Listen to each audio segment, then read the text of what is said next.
Good afternoon. My name is Kyle Roberts, and I'm the Executive Director of the Congregational Library and Archives. Welcome to today's virtual book talk, The Wars of the Lord, the Puritan Conquest of America's First People, with Dr. Matthew J. Tuininga. To begin, I want to acknowledge that the Congregational Library and Archive resides in what is now known as Boston, which is in the place of the Blue Hills, the homeland of the Massachusetts people, whose relationships and connections with the land continue to this day and into the future. For those joining us for the first time, the Congregational Library and Archives is an independent research library. Established in 1853, the CLA's mission is to foster a deeper understanding of the spiritual, intellectual, cultural, and civic dimensions of the congregational story and its ongoing relevance in the 21st century. We do this through free access to our research library of 225,000 books, pamphlets, periodicals, and manuscripts, as well as our digital archive, which has more than 130,000 images, many drawn from our New England Hidden Histories project. Throughout the year, we offer educational programs and research fellowships for students, scholars, churches, and really anyone interested in Congregationalism's influence on the American story.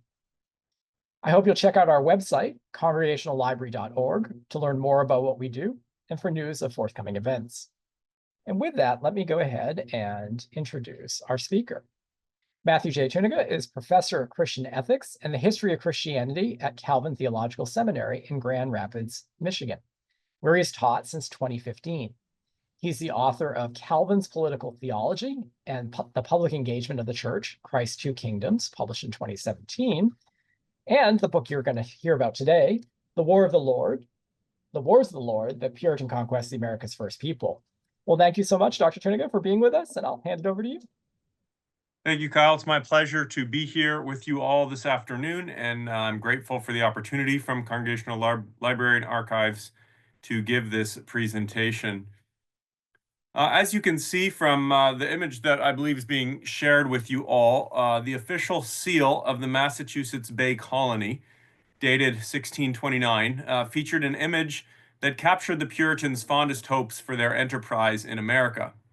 A dark-skinned Native American, his nakedness barely covered by a garment of leaves around his midsection, stands holding a bow and arrow in a friendly posture.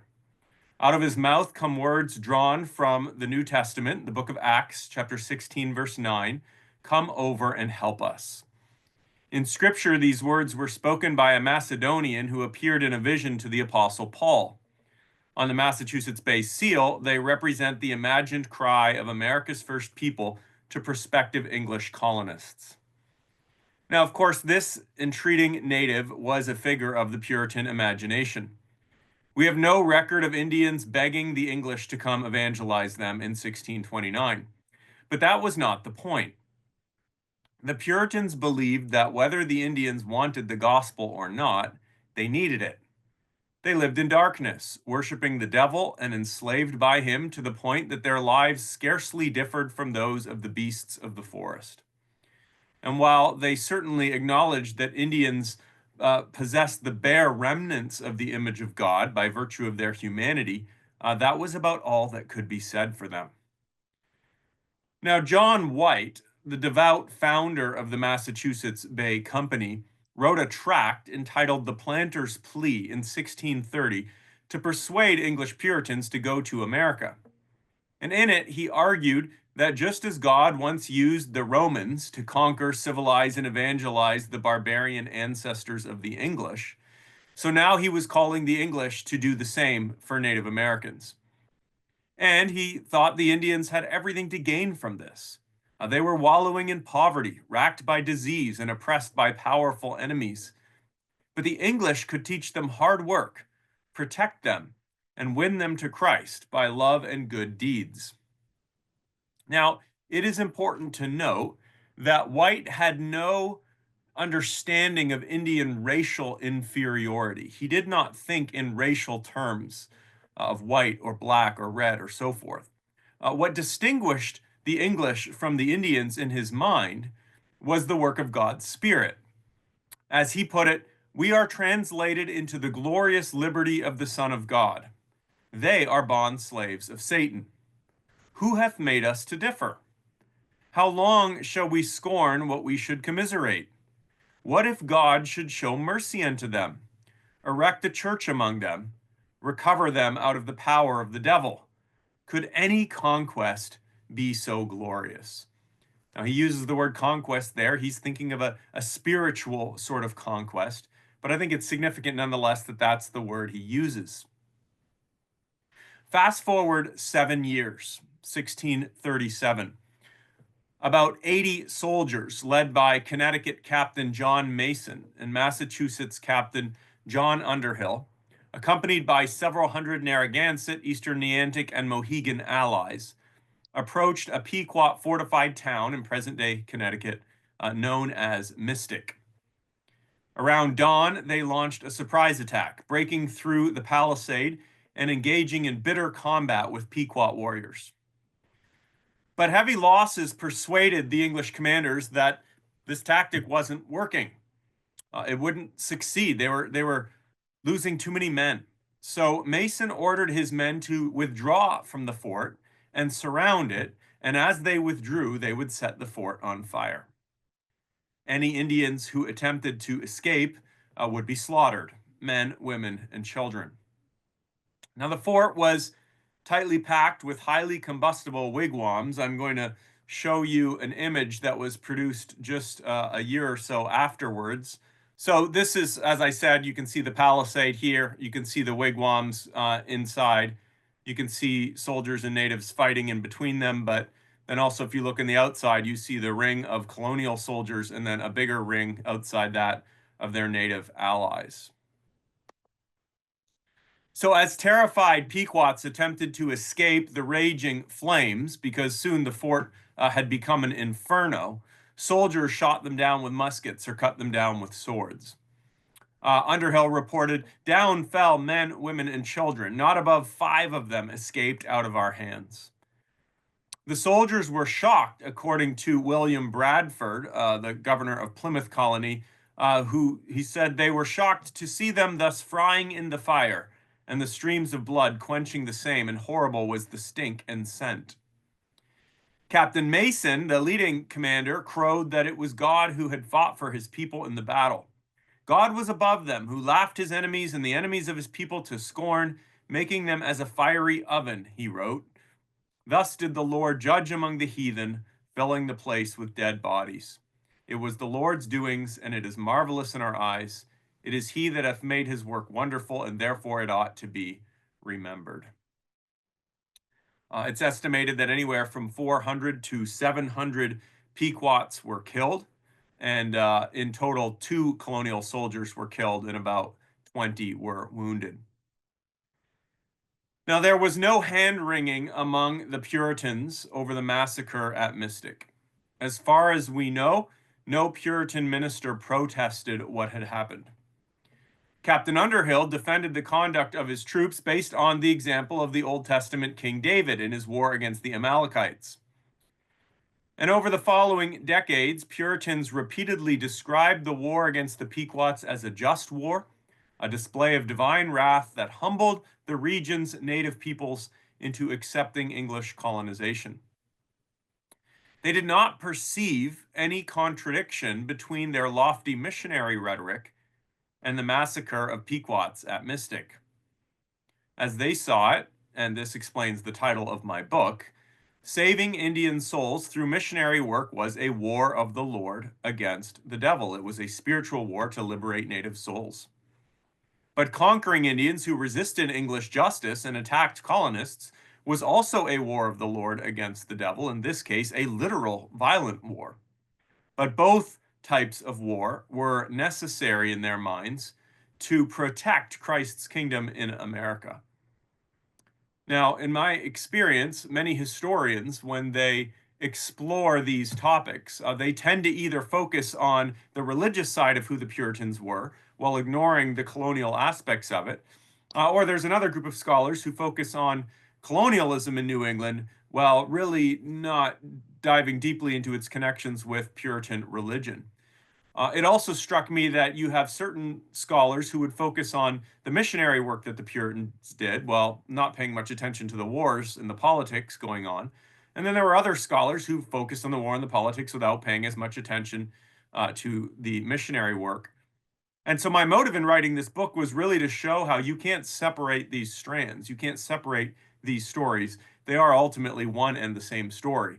And the book is very much a narrative history where I'm trying to tell that story as the participants would have experienced it, which means in particularly religious terms.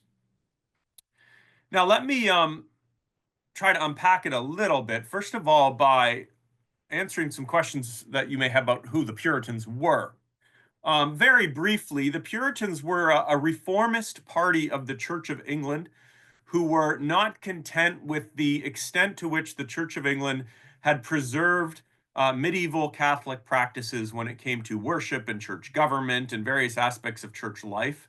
And they wanted to see the church fully reformed along the model of churches like in John Calvin's Geneva and other places in Europe. But they were part of the church. They didn't want to separate from it. They wanted to reform it. They were called Puritans by their critics because it was an epithet applied to those who were sort of purists, if you will. There was a more extreme group of them who became so disillusioned with the Church of England that they decided to separate from it altogether. They no longer considered it a true church, and they became known as separatists. Separatism was not only seen as virtually heretical, it was also illegal. And so the separatists were persecuted. Some of them ended up going over to find refuge in the Netherlands. And it was a few of those who went across the Atlantic in the Mayflower as the Pilgrims and founded Plymouth Colony in 1620. But that was although they're more famous today than the Puritans in some ways, that was actually a much smaller and ultimately less significant group.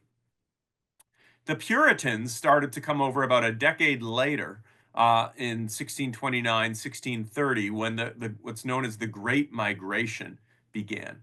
And this happened because conditions in England had deteriorated so much politically and religiously that the Puritans feared that God's judgment was falling on England. And they looked across the Channel where the 30 Years' War was raging and Protestant fortunes were not doing well. And they essentially thought to themselves, we need to get out while we still have time.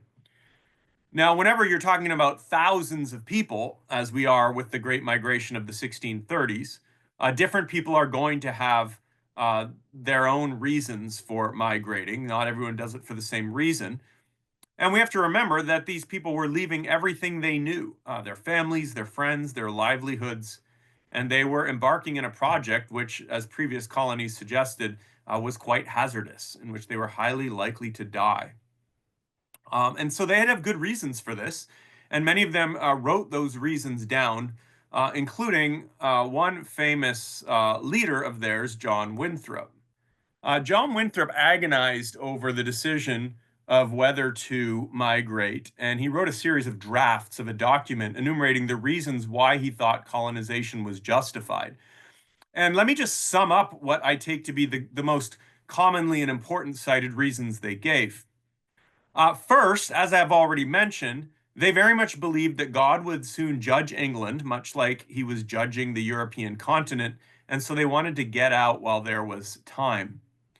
Secondly, they certainly wanted to establish churches or congregations that were free to preach and to practice the sacraments and administer church discipline according to Scripture without the church or the state restricting their ability to do that. So, in that sense, religious freedom.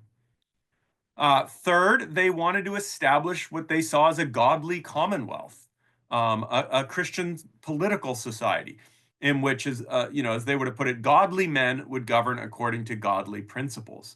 They couldn't do that in England. Maybe they could do that in the New World. Fourth, there's no doubt that many of them wanted land and economic opportunity. England was increasingly overpopulated at the time. It was pretty much impossible to get land if you didn't already own it. And so there are a fair number of people who thought to themselves that in the New World, where land would be widely available, in the long run, it would be better for their families. And then finally, fifth, they did want to spread the gospel among the natives. They believed in this.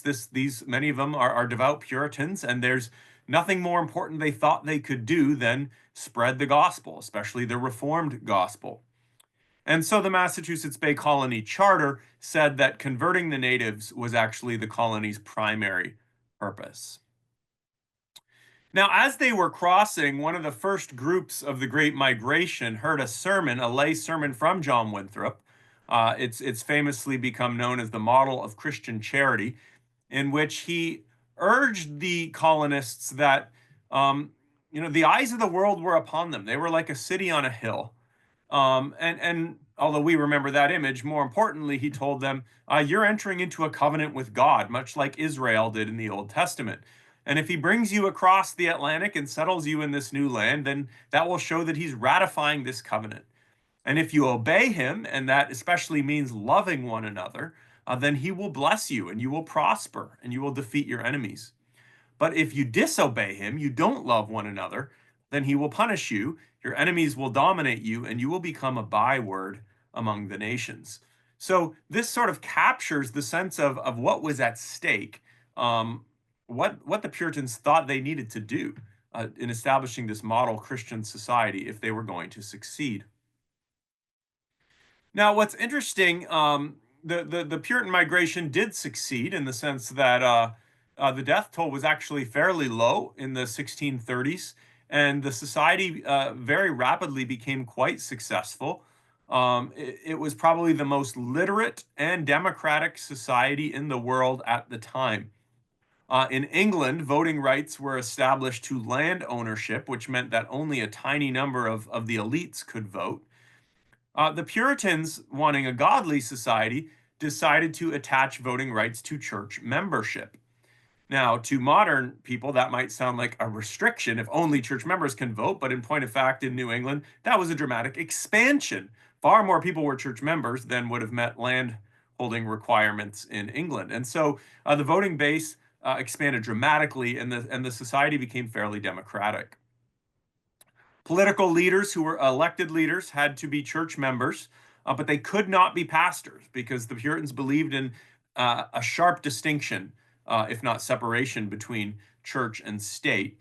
But the elected leaders were expected to govern in accord with God's law as revealed in natural law and as revealed in scripture. And whenever important moral or political questions came up, they were expected to consult with the clergy, and they did, in fact, do so, as you see in numerous episodes described in the book. They also agreed that the government was responsible to defend true religion, and that would mean that people who publicly challenged Christian teaching, according to Puritan theology, would be banished ultimately from the colony, which famously happened with Anne Hutchinson and her followers. That's not such a major theme of the book, but the more famous case of Roger Williams is important for the book because Roger Williams is a major character throughout. In fact, he's one of the only people who lives in the entire scope and is a major player throughout the entire scope of the narrative. Now, in terms of the Native Americans, it's also important to understand how the Puritans viewed them. As I mentioned earlier, the Puritans did not come to America with a racist view of Indians. And here I'm using racist in the sense of viewing people as distinct races, and especially in light of where that will go in the 17 and 1800s. As I said, that the English in the 1600s did not think we're white, these people are red, these people are black. They thought of themselves as English or perhaps as Christians. Now, that does not mean that they weren't prejudiced. They were very prejudiced. It just wasn't a racial prejudice. They believed that the Indians, like all non-Christians, were ruled by the devil and needed liberation. And they thought that the Native Americans in particular were barbarians, so they were uncivilized. And that meant that they thought that the natives would welcome the English and embrace Christianity as soon as they saw the English people's moral and cultural superiority. Now, it's also important to understand their view of native land and why they thought they had the right to occupy it. I think this is somewhat caricatured today in the sense that a lot of people think that the Europeans came over and simply claimed that since they had discovered this land, then they had the right to occupy it. And that is known as the doctrine of discovery. There were Europeans who thought that way, many of them, but the Puritans did not simply argue their case in that way. Rather, the Puritans started with a theological claim that God has given the earth to all people in common. This was long-standing Christian teaching articulated by canon lawyers back in the Middle Ages. God has given the earth to all people in common, and he's commanded people to fill the earth and subdue it. And they would cite passages like Genesis 1 and 2 and Genesis 9 to prove this. Within that context, they argued, wherever there is unused land, then exploration or discovery gives people the right to use that land.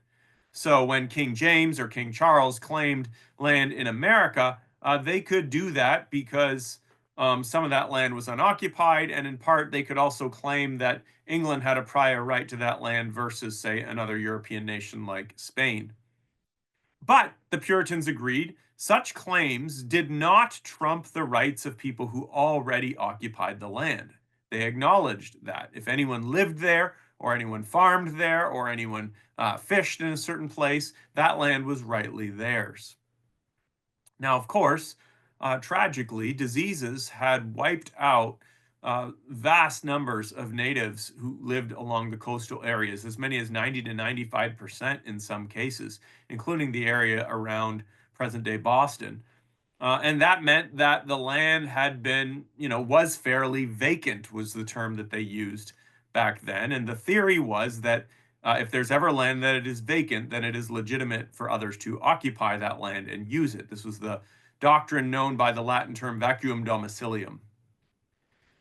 Still, the natives had natural and legal rights over the land on which they did live and which they had developed through farming or used for fishing, though the Puritans did not extend that to the woods they used for hunting, which would be a point of conflict. And beyond that, they said that therefore any land that natives claimed had to be properly secured by treaty and purchased with a formal legal deed. And to prevent colonists from doing this illicitly, Massachusetts passed a law that only the colonial government could authorize or oversee such a sale. Now, that means that in principle or legally, no land should have ever been taken unjustly from the natives, according to Puritan principles. However, even if this had been worked out perfectly, and of course it wasn't always, you can look through the court records of the colonies and see all kinds of cases where colonists are accused of injustice, and often the courts would actually rule in favor of natives. But even if it had all been done perfectly justly, the problem underlying these sales was that Indians and English understood the sales quite differently because they understood the nature of land ownership very differently.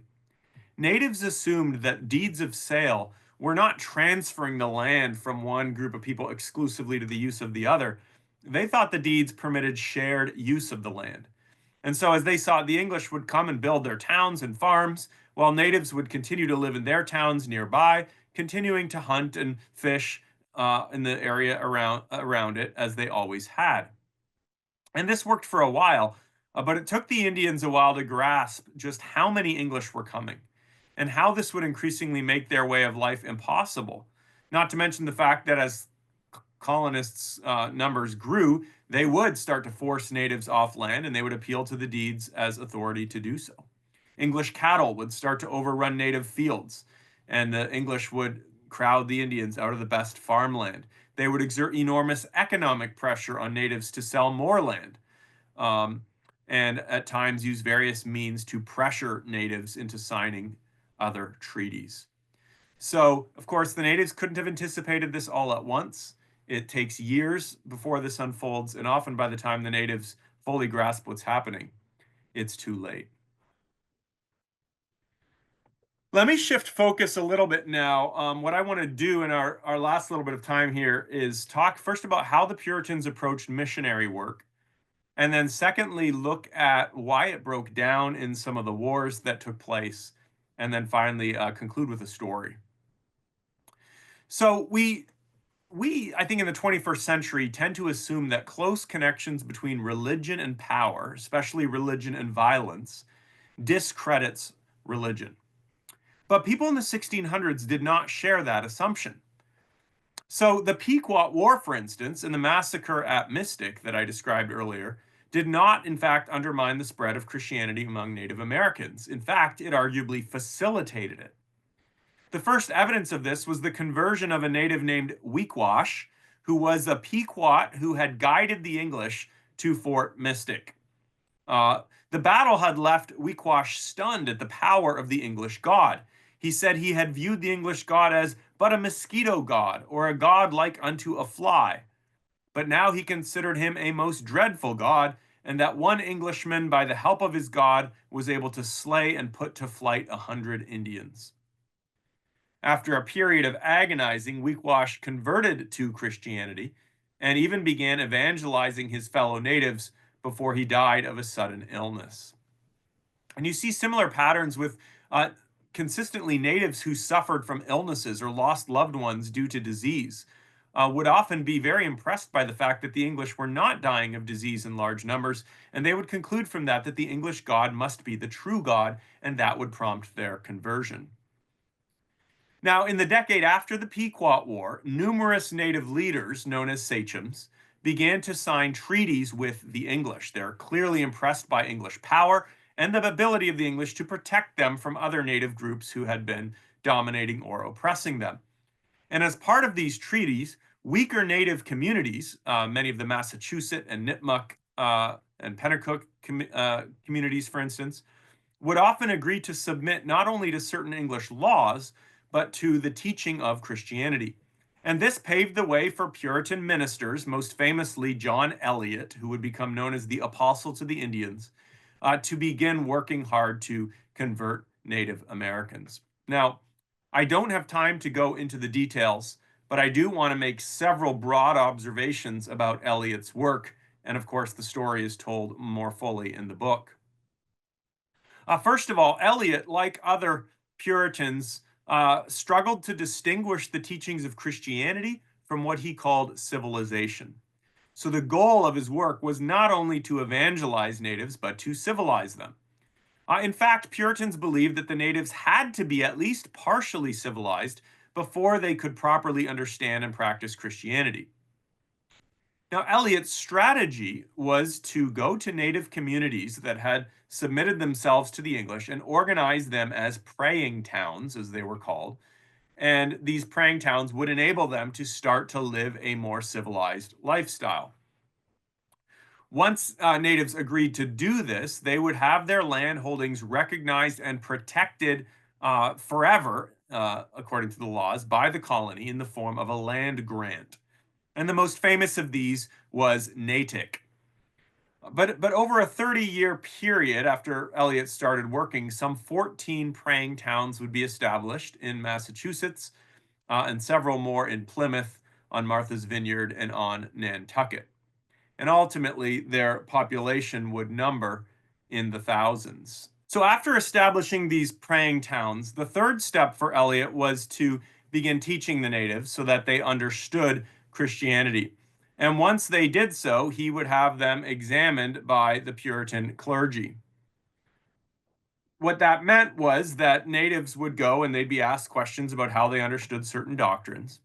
But beyond that, natives had to meet Puritan standards for church membership, which meant that they had to be able to tell a story of how God had worked in their life, showing that they understood the depth of their sin, the nature of God's grace for them, and that they are truly devoted to following Christ. And so Eliot he held several occasions where natives had the opportunity to do this, and he took very thorough records of them so that we can read the manuscripts of these interviews and these testimonies, and they play a significant role in the book.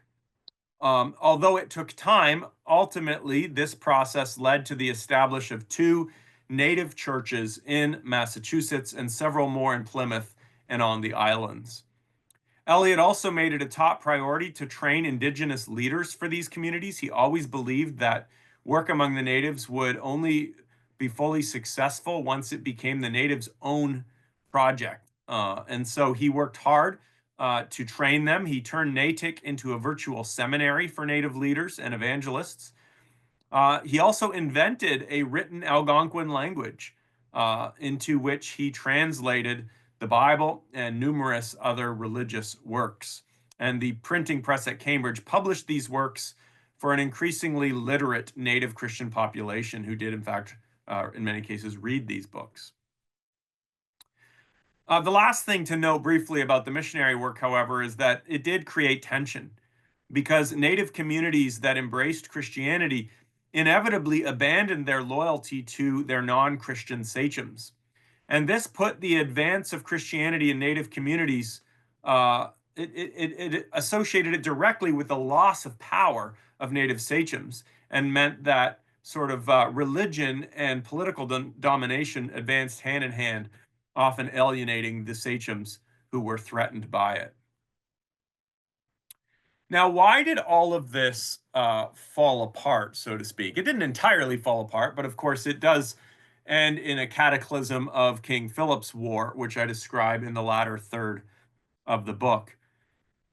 First of all, I do need to note that while historians, including myself, tend to focus on stories of war and tragedy, and even about half of my book spends its time dealing with the wars in the region, the reality is that the first 56 years of New England's history, as covered in my book, featured only 4 years of calendar war between the colonies and Native Americans. And that's important to recognize. Between the years of war, there was always tension and conflict, as there always is in human affairs. And there were numerous moments of crisis when war could have broken out, and yet it didn't. And that, I think, is because on occasion after occasion, one side or the other, or often both, exhibited restraint or used diplomacy to prevent conflict. On the Puritan side, there were multiple occasions in which political leaders pressed for war, while the clergy, supported by other political leaders, argued that a war on this occasion would be unjust and violate God's law.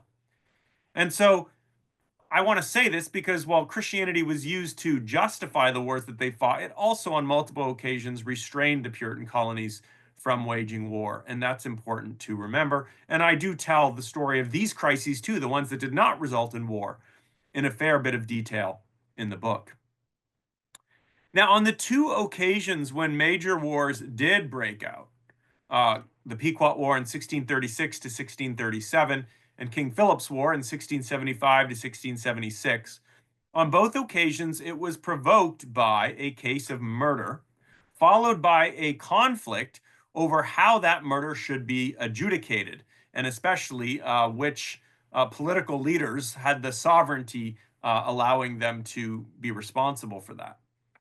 In the case of the Pequot War, natives had killed a couple of English traders, and Massachusetts decided that it needed to force native leaders to hand over those they alleged to be the culprits.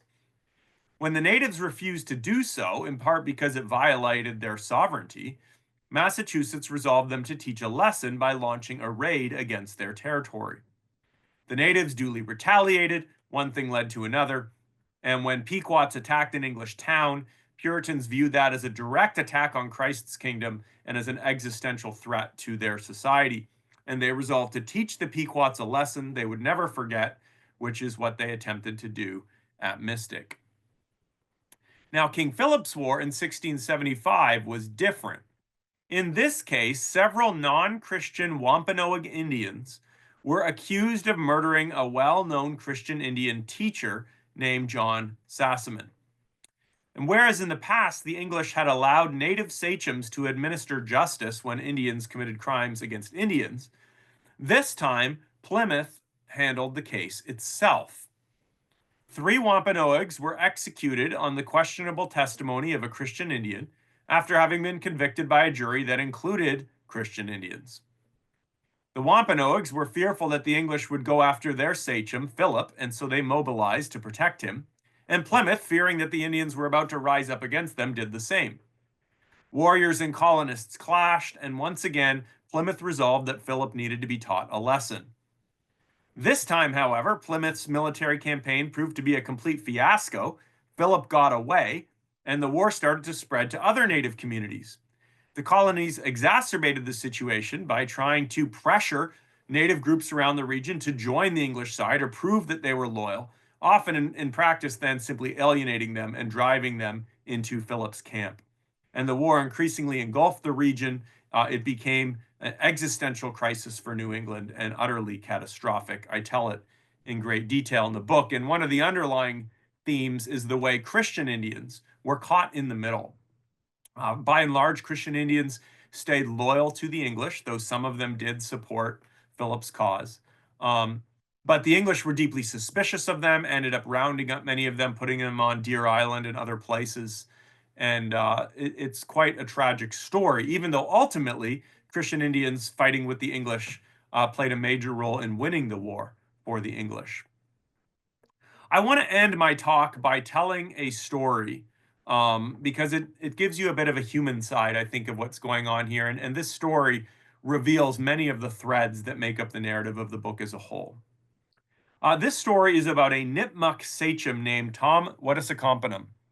He was widely known by the English as Captain Tom. Wuttusacomponum had been among John Eliot's early converts. At first, he had been skeptical of Christianity, but one of his wife and several of his children died of disease. He remarried, and his second wife also died of disease. And he came to fear God's judgment, and this led him to convert to Christianity. He had been one of those who confessed his faith before the Puritan clergy in 1659.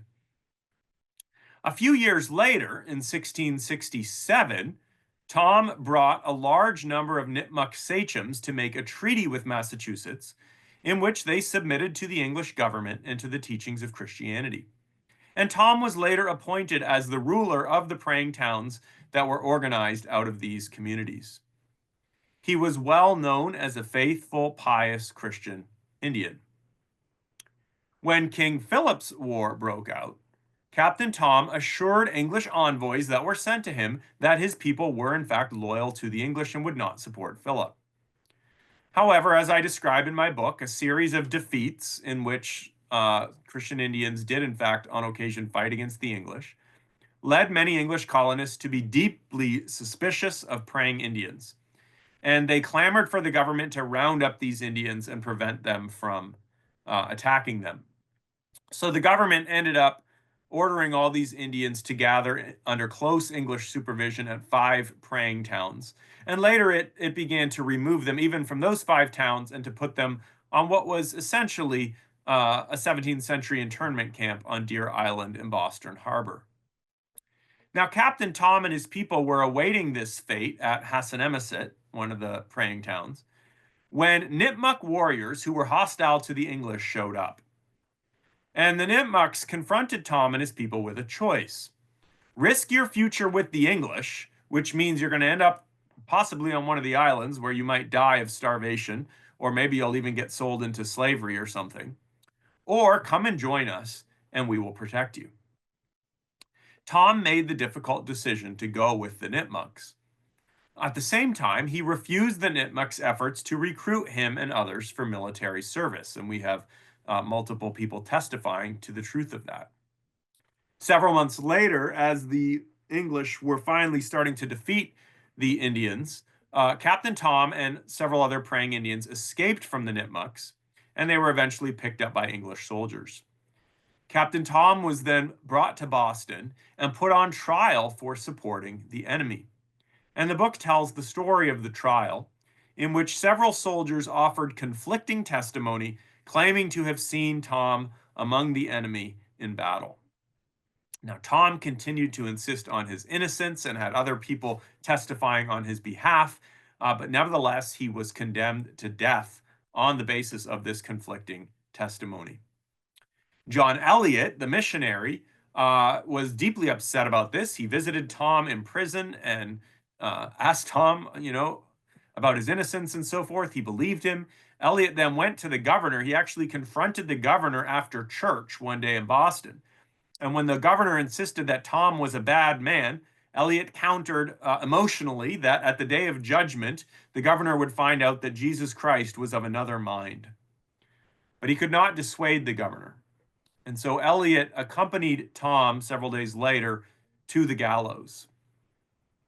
Tom climbed the ladder and a rope was placed around his neck. Eliot was there watching. And then Tom declared to all the people watching, I did never lift up hand against the English, only I was willing to go away with the enemies that surprised us. After he said that, the ladder was knocked away, his body dropped, and the rope tightened around his neck. And Eliot watched as Tom lifted up his hands to heaven, prayer-wise, and so held them, till strength failed, and then, by degrees, they sunk down. Word spread that Tom had died penitent, praying to God, and not like the manner of the heathen. And I think Tom's story captures the fate of so many of New England's first people. It makes him emblematic of that and all the conflicting dimensions of it. And so I leave us with that story, and I'm eager to take your questions. Thank you so much. Such a powerful ending. I'm curious, from doing this work and thinking about this period, right, which covers probably about 3 generations of kind of Puritan, families and thinkers. Really, do you, and this is, I feel like it's a very 21st century question, but, do you see growth and evolution in their thinking that comes out, that certainly they're going to hold fast to a set of beliefs that they've been trained from childhood to feel, but they're also having to see it through the lens of, what they're going to see as providence, right? And these wars. Is the next generation that comes following King Philip's War more of the same, or do you start to see would you anticipate to start to see a shift? Yeah, I think there are always shifts going on, and Puritan leaders are always trying to make sense of their own history. So one of the themes you have is growing anxiety among the Puritans themselves with worldliness and materialism and with, declension. What I see is perhaps the biggest shift that really comes to the fore in 1670s is that a genuinely racist outlook really does come to dominate. So, whereas I said, when they first came over, they did not think in racial terms, but by the 1670s, they really are. And that's true, I think, in Virginia, too. That's around the time when a more explicitly racist way of thinking starts to become dominant. And so the New England that emerges after King Philip's War is a white supremacist society. And it's a hierarchical society. So yeah, I mean, that's one aspect in which I definitely see change. There's always points of continuity, but there's definitely profound differences between each generation. Thank you. So a question here from Andrew Belly, who asks that many assume that the Massachusetts Bay Colony was a Puritan, air quotes, theocracy. Talk a little bit more how you would describe the polity of 17th century Massachusetts. Yeah, I do describe that a little bit more in the book. I mean, I think there's no doubt they wanted it to be a godly Christian society, but it's not so much that that was unique. I think Spain or England would have all said the same thing. The difference was that the Puritans were a little more conscientious in how they thought that had to happen. So I really do think they blended a kind of democratic impulse. Like, they were not fundamentally hierarchical in their way of thinking. They wanted to maximize participation, but they did hold traditional beliefs that you had to have a level of virtue in order to be allowed to make such decisions, and hence the connection of voting rights to religion and so forth. But they set up a bicameral legislature with your magistrates, who are seen in a sense as sort of like ruling on behalf of God. And then you also have your House of Deputies that more represents the people. And they are consulting with the pastors, but the pastors are not making the decisions. And the magistrates and the deputies are not allowed to be pastors. So I think in their own way, they were trying to say, yes, religion should thoroughly shape what we're doing, because they believe religion essentially is truth. But at the same time, they do want an institutional separation of church and state. They do want meaningfully democratic procedures. And so I would not call it a theocracy. I don't think that's a fair way to describe what Puritan New England was. Pat Vondel asks, was there any understanding among the earliest groups, sorry, let me start again. Was there any understanding among Puritan settlers that Indian land that wasn't currently cultivated or inhabited with Indian living spaces was nonetheless land that belonged to Indians. A kind of question about whether their lens was always going to be the way they understood. Yeah. Yeah, that's a great question. So, Roger Williams does make that point. Like, you, there's just cultural confusion that enters in here because in England, it's the elites that hunt and they do it for a pastime. It's a hobby. It's not something that your life depends on. So they don't think of hunting as like your life subsistence. Whereas for natives, that's a huge part of their means of survival. And so, you'll have people like John Cotton say, we can't let the Indians claim ownership of a bunch of land just because they happen to hunt there from time to time. Whereas Roger Williams will be like, no, that's actually really important for them, and that's a form of ownership for them. And that is, that also plays into how the English could be very critical of native gender roles because they thought, here you have the women doing all the agricultural work and the men just go off hunting like a bunch of, wealthy English men would do. But again, for the natives, hunting was arduous and it was a huge part of what gave them sufficient food and so forth. And so, yeah, there's a definite point of confusion there. I don't think the English ever really come around to seeing that in a meaningful way. I will say, I do see significant evidence that the colonial authorities, at least the Puritan ones, would say, look, if any Indian claims a bunch of land, even if you don't think it's that credible, pay that claim anyway, just to make sure that this is above board. And I think that's an example of the Puritans genuinely trying to do the right thing in those sorts of moments. Keith Green says, thank you for the wonderful work and presentation. This is all such a fascinating and important topic. He asks, would you say a little bit more about the role of John Cotton Jr., pastor of Plymouth's First Church in King Philip's War? Keith has read in the First Church records, for example, that after one Sunday service, King Philip's head was essentially paraded through the town. What could we say about Cotton's view of such violence? Do you have a sense of how people from Plymouth might have viewed a spectacle like that? Yeah, I wish I knew more about that, how they viewed that spectacle and the emotions they had while it was happening. I recall more. I don't know that I recall right off the top of my head what his personal response to that was, but I mean, John Cotton Jr. is a significant figure in the latter part of the book. He'd done as much work as anybody to evangelize Wampanoag people. And so that played right into the tensions between different types of Wampanoag, some of whom supported Philip, others of whom supported Plymouth.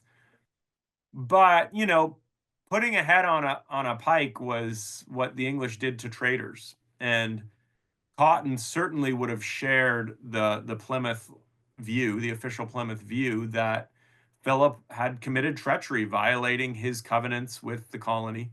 And so that was their way of saying, this is a traitor, let all traitors be like this. And I've never got the sense that anyone like Cotton or Increase Mather or others felt uneasy about that. I think, they're people of the 1600s.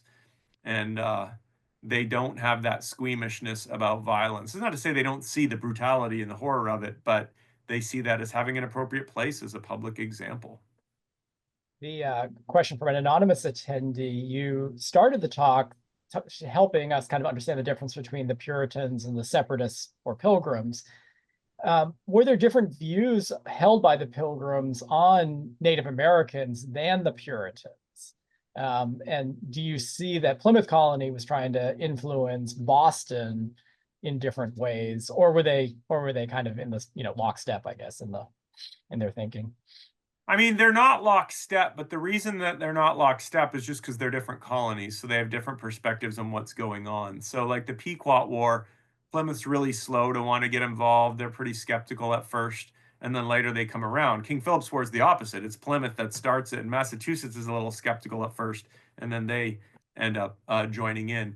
But when it comes to their views of natives, how they thought they should treat them, I think it's pretty similar. In fact, so the whole first chapter of the book focuses just on basically the first 3 years of Plymouth.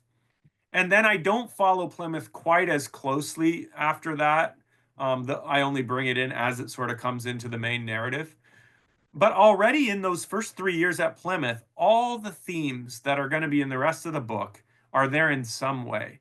Whether it's, conversations about religion with natives, attempts to make peace, and have trade relationships and all of that. But then at the same time, you get this little native uprising at Massachusetts Bay, and Plymouth sends Miles Standish and a group of soldiers to crush it, and they do so ruthlessly, to the point where one of Plymouth's pastors, who had stayed back in the Netherlands, actually is quite critical of them and says, "I wish you had converted some of them before killing them."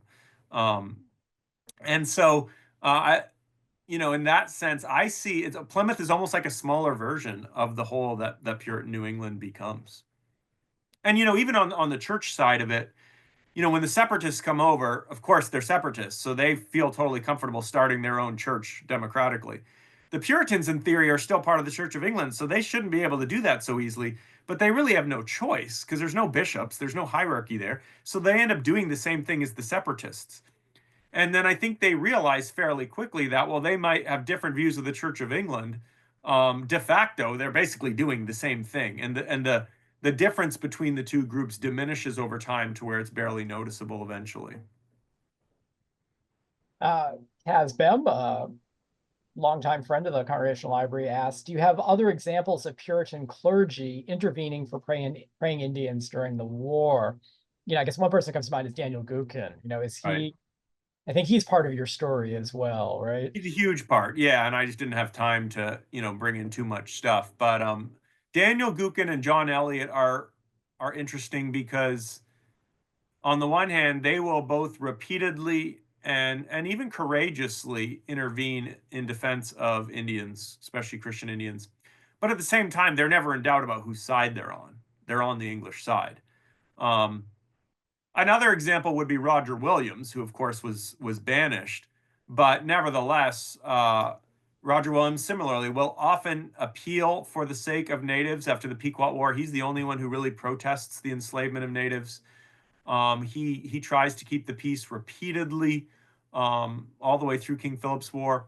But at the same time, even Roger Williams is always, when rubber hits the road, he's on the English side, which is quite interesting to me.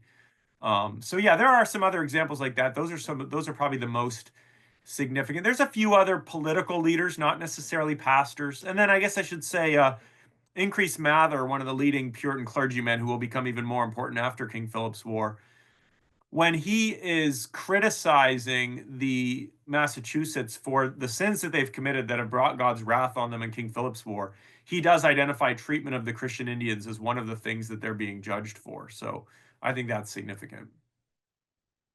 Great question here from Ronald Fujiyoshi. Interested in, and maybe you can speak to this, or maybe it's beyond your time period, the long kind of trail of this thinking among Protestant missionaries. How do we think about, or what scholars would we look to understand whether this thinking was still present in the 19th century with the forming of the ABCFM, which is, the kind of the great Congregational Missionary, Foreign Missionary Board? Yeah, and when you say this thinking, what do you mean? Is there something in particular there? The Puritan approach to thinking about the role that the missionary had to play among indigenous, people who are not perceived as Christian. Yeah, I mean, my sense, so once I get past 1676, I'm outside my expertise here. I do teach broader history of Christianity, so I know something about broader missionary trends and so forth. My sense is that there will be growing sophistication over time about, what's just cultural and what's just religious. But the problem never goes away, and I would say that's even through right to 2025. If you've ever talked to missionaries today, they all struggle with that. What do we believe because we're Christians, and what do we believe simply because we're Westerners or we're Americans or whatnot? And like today, for instance, our views about human rights, is that because we're Christians or is that because we're Westerners? And so I think that the problems are always there, but the precise nature that they take evolves. I think by the 18th century, 1700s, where some scholars have called it the Indian Great Awakening, right? When a lot of like the Narragansetts, Mohegans, and so forth will convert. By that point, there's also a much more explicitly racial lens through which everyone's viewing what's going on. So that's going to add another level of complexity to it.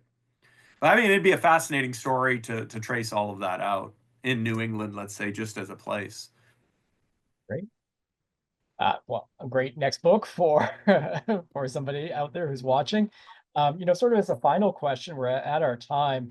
Your book is a fantastic contribution to the upcoming commemoration that we have, in November of the outbreak. What is it? It's going to be 350 years since the outbreak of King Philip's War. Are there, what other ways do you think it's important for us, both people as people of faith, but also as Americans, since we're looking at both the political and the religious, to think about that upcoming moment? Are there things that you would really like to see happen? Yeah, I mean, I don't live in New England, so it's hard for me to be directly connected to a lot of what's going on. But I would say, like, what drives me to do what I do, what makes me want to teach students about these sorts of things, or if I'm asked to speak somewhere, is honestly, I just want people to know this stuff happened. I mean, most people have never heard of King Philip's War, and yet it was a massive cataclysmic event. Um, and you can't expect everyone to know history well, as sad as that makes me. I don't see why everyone wouldn't want to know history really well. But surely some of these stories need to come back uh, into collective memory. If only, obviously, like sometimes the way these debates play out today, they lack nuance, they can get politicized. But if only to give us a sense of humility about the past and just be aware of the tragedies that are there. I think what would really help, if I have to say, from the time that I have spent in New England, one of the things that surprised me is how little public recognition there is of events that have happened, just markers on in key historic locations. This isn't so much about King Philip's War, but with the Pequot War, the site of the massacre at Mystic. If you try to find that site, it's pretty hard to do it today. You can find it online, but you drive there and the road is called Pequot Ave, but it's just a residential neighborhood. There used to be a statue of Captain Mason honoring him there. That was taken down for understandable reasons, but nothing was set up to replace it. And so probably local residents know, but there's no public recognition of this really incredible defining moment that happened. And I think that's really unfortunate. So, I mean, I would love to see if King Philip's War became an opportunity to mark some of these places and maybe replace some of the older signs which aren't always super accurate or don't necessarily reflect the way I think we should think about these events today. But just reintroducing it to collective memory is profoundly important. Well, I think that's a great place for us to wrap up this wonderful talk. There are many more questions that have been asked. I will send all of those along to you. Thank you so much, Matt, for sharing this fantastic book with us and your thoughts today. And thanks to everybody in our virtual audience. We look forward to seeing you at the next Congregational Library and Archives talk. Have a Yeah, great my pleasure, and thank you all for attending.